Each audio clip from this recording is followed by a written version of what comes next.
the attacks on Venezuelan fishing boats, drug boats, that the Trump administration has been doing. Donald Trump initially wanted the CIA to conduct those attacks. And the CIA's lawyers said, no, it's illegal. And so that's when they went to the Pentagon. Donald Trump and his advisor, dickless naked mole rat, tiny Nazi Ferratu, Stephen Miller's grand plan to ramp up the war on drugs by blowing up alleged narcoterrorists in attacks from above did not pass the legal requirements per lawyers at the CIA. They first went to the CIA and said, here's what we want you to do. And the CIA's lawyers said no.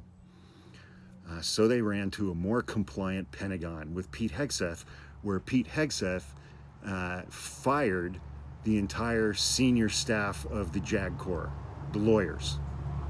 They don't work there anymore.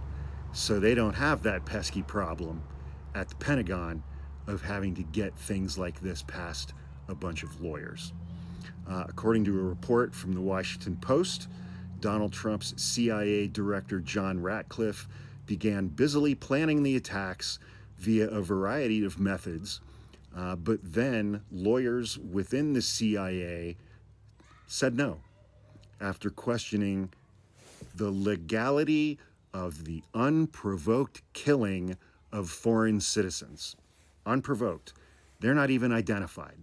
No individual has been accused of being a narco-terrorist or running drugs.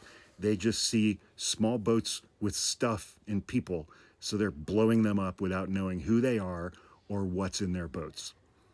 That is illegal. It's against international law. It's against U.S. law.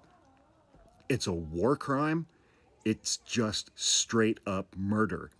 And the only person in that whole chain,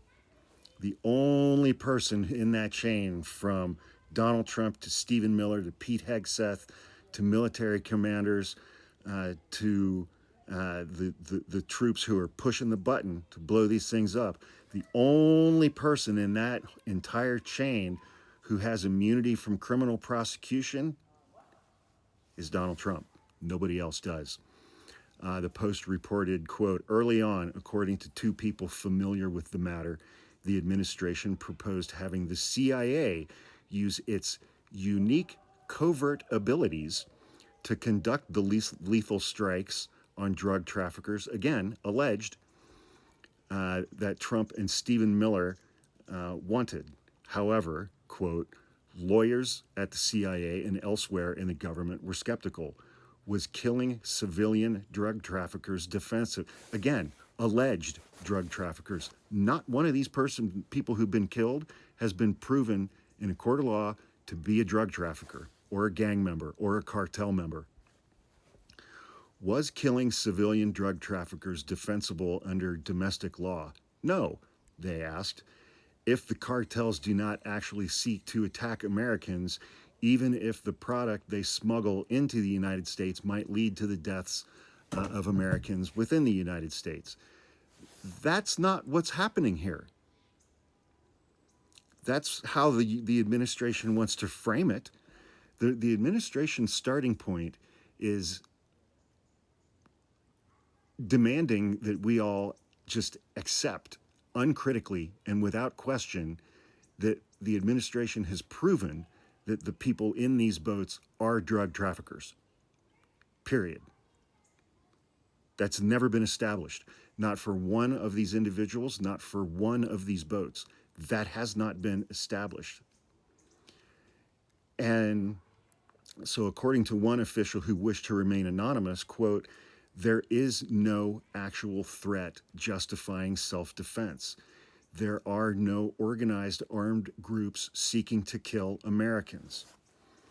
And so Trump and Miller got pushback from the CIA, and so they went to Pete Hegseth. And Pete Hegseth, the article says at the Pentagon, it's actually the Department of War now, they came up with this operation called Operation Southern Spear, which I'm pretty sure was the name of a gay porn movie in the late 80s or early 90s. So I've heard. U.S. military forces have killed more than 80 people in 21 strikes on boats in the Caribbean and the Eastern Pacific. That's 80 counts of murder. That is 80 counts of murder. This entire operation is completely illegal. And the only person who has immunity for it is Trump. Nobody else.